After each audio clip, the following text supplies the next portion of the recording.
Hello mga ga, meron kasi akong natira na 8 piraso na egg whites. Kaya today ay gagawa tayo ng caramel braso de Mercedes. Kaya simula na yan natin. So dito ay unahin ko munang gawin yung ating palaman, yung caramel filling. So dito gagamitin ako ng 2 piraso ng egg yolk mula sa large na itlog at 3 tablespoon na cornstarch. And then haluin lang muna. At lagyan ng half cup ng evaporated milk and then haluin at itabi lang muna. So dito naman sa ating saucepan, maglagay tayo ng half cup ng puti na asukal at i-caramelize lang muna natin ito. Halu-haluin ko lang ito hanggang sa maging ganito yung kanyang kulay. Katamtaman lang na apoy ng ating kalan dito. Haluin lang natin ito hanggang sa maging ganito na siya at pagkatapos ilagay na natin dito yung 2 tablespoon na margarine. At tunawin lang muna natin ito. Pwedeng gumamit ito ng butter, pwedeng refrigerated margarine. At kunting kulo lang at ilagay na natin yung 1 cup na evaporated milk. Pwedeng gumamit ng fresh milk. At haluin lang talaga natin ito para matunaw yung mga namumuo or yung bilog-bilog natin na asukal. At pagkatapos ay pakuluan natin ito.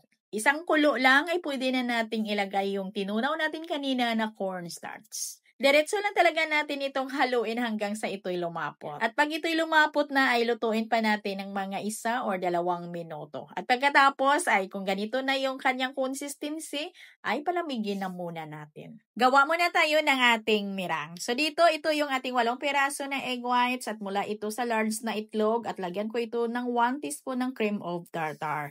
At batihin ko lamang yan hanggang sa ito'y mag-create ng medyo makinis na bubbles at paunti-unti ko nang ilagay yung puti na asukal. Half cup yung ating white sugar. At dandahan or utay-utay lang yung paglagay natin dito ng ating asukal. At pag naubos na nating nailagay lahat yung ating asukal, ay batihin lang natin ito hanggang sa tumibay yung ating mirang. At lagyan natin ito ng mga 1 teaspoon ng vanilla extract at 1 tablespoon na cornstarch. At pag napapansin natin na combine na yung ating cornstarch dito sa ating egg whites, ay okay na po ito. Matibay na din yung ating mirang. At ito yung hinahanap natin na consistency ng ating egg whites or yung ating mirang. Dito gagamit ako ng 11 by 15 by 1 ng sizes ng ating tray at lagyan ko lang ho yan ng parchment paper. Non-stick parchment paper yung gamit ko. At sa puntong ito mga kailangan ay nakapagpainit na po tayo ng ating oven kasi isa lang natin ito agad. Pagkatapos natin itong i-flatten dito sa ating tray. At niluto ko lang ito sa mainit ng ating oven na 160 degrees Celsius sa loob lang ng 25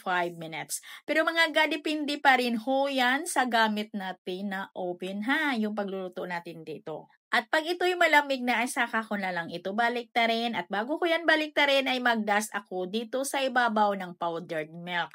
Mga powdered milk ang yung gagamitin ko dito. Hindi ako gagamit ng powdered sugar. At tanggalin natin ng padahan-dahan yung ating parchment paper. At ito yung ating palaman, malamig na. Ay spread lang natin dito at ipantay lang natin. At saka iraw lang natin ito ng diretso mga hindi ito mag-crack. Idiretso mo lang sa pag-roll. At marami naman tayo nitong na-upload ng mga recipe na ginawan talaga natin ng egg yolk filling, yung ating braso de Mercedes. Yung pinalaman natin doon ay hindi po caramel filling.